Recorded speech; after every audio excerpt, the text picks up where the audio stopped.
اور زکوٰۃ کی فرضیت کا انکار کرنا کفر ہے۔ ہمارے اسلام کا پورا ہونا یہ ہے کہ تم زکوٰۃ ادا کرو۔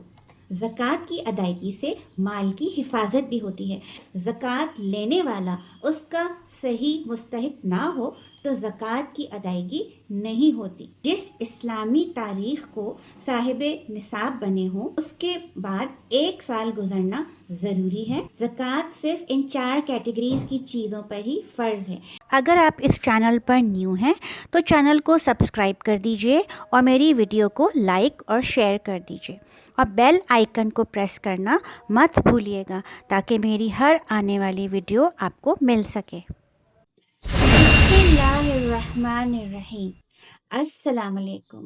زکوٰۃ اسلام کا تیسرا بنیادی رکن ہے جس کا مطلب ہے پاکیزگی، گروتھ اور برکت۔ شرعی اعتبار سے دیکھا جائے تو زکوٰۃ کا مطلب ہے کہ عبادت کی نیت سے وہ مال جس پر زکوٰۃ بنتی ہو یعنی کہ نصاب، اس پر 1 سال گزرنے کے بعد اس کا 2.5% زکوٰۃ کے مستحق شخص کو دینا، اس طرح کہ اس کو مکمل طور پر مالک بنا دیا جائے بغیر اپنے کسی ذاتی فائدے کے۔ زکوٰۃ کا فرض ہونا کیونکہ قرآن عظیم الشان سے قطعی طور پر ثابت ہے، لہٰذا زکوٰۃ کی فرضیت کا انکار کرنا کفر ہے اور زکوٰۃ کو بلا وجہ ٹالنا یا مؤخر کرنا گناہ کا باعث ہے۔ اسلامی معاشرے میں زکوٰۃ کی اسی اہمیت کے پیش نظر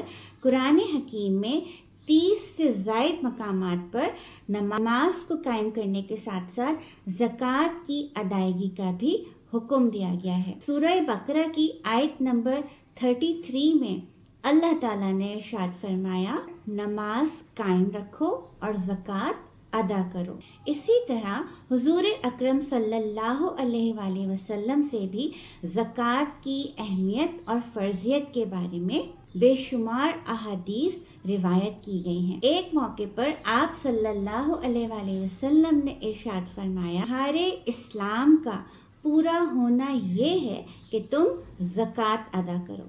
ایک اور حدیث میں حضور پاک صلی اللہ علیہ وآلہ وسلم نے زکوٰۃ کے مقصد پر روشنی ڈالتے ہوئے ارشاد فرمایا کہ تم اپنے مالوں کی زکوٰۃ ادا کرو کیونکہ یہ مالوں کو پاک کرتی ہے۔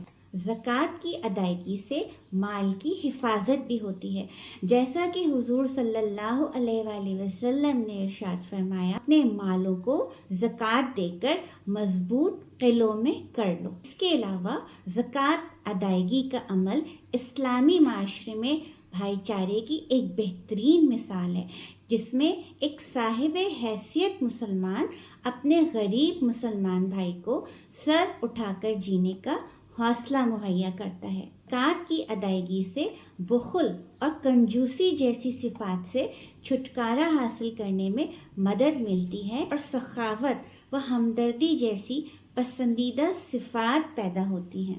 زکوٰۃ کی اہمیت کا اندازہ اس بات سے بھی لگایا جا سکتا ہے کہ ابو بکر صدیق رضی اللہ تعالیٰ عنہ جب خلیفہ اول بنے تو انہوں نے منکرین زکوٰۃ یعنی زکوٰۃ کی ادائیگی کا انکار کرنے والوں سے باقاعدہ جہاد کیا۔